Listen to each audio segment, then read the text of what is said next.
Hello world, it's about 8:30 in the morning. It's the 6th of January 2015 and it's still a void moon. And the moon changes sign later this morning, 11 o'clock, 12 o'clock this morning, moves into Leo, and the energy around all of us will shift and change. But until that time, it's a bit of a weird day. So in that light, I'm looking at something a little bit different than normal. I'm not so much mentoring, but I'm helping a few people. I've got a friend of mine who's doing the Kepler astrology exams in America.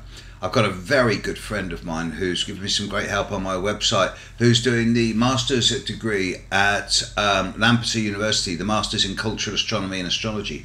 And I've got a couple of semi-students stroke acquaintances who are doing the faculty degree in London.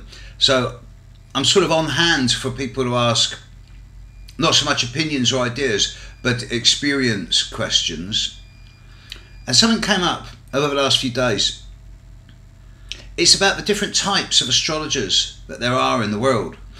And if you go back to the Greek days, there was a distinction even in the Middle Greek period of the different types of astrologers, which became confirmed once astrology had jumped the water and landed in Rome, between those low astrologers, the middling astrologers, and the high astrologers. And as we get into the 20th century, this distinction is becoming more and more clarified.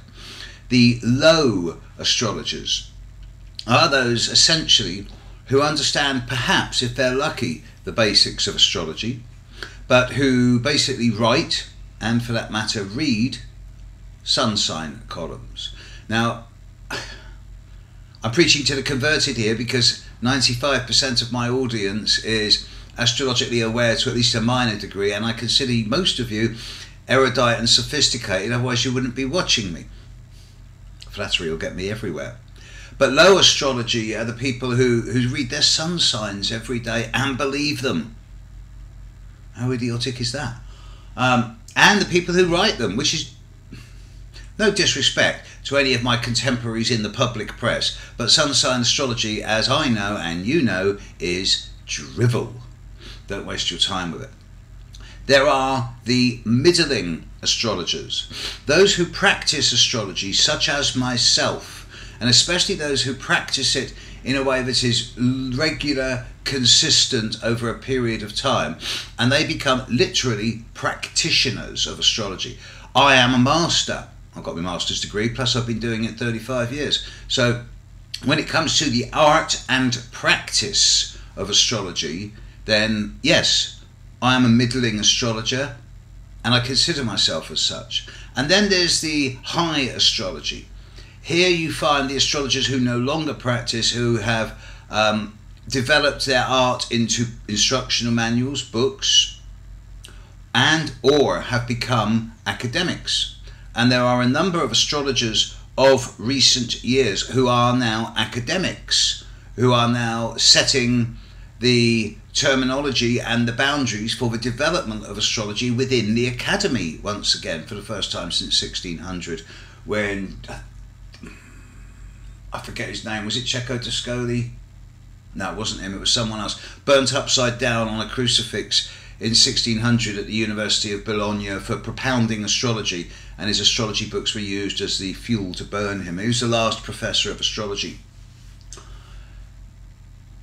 Astrology is coming back into the academy, and the high academics who are working astrology into the academy need recognition and my praise. At the same time, most of them couldn't do a horoscope to save their lives.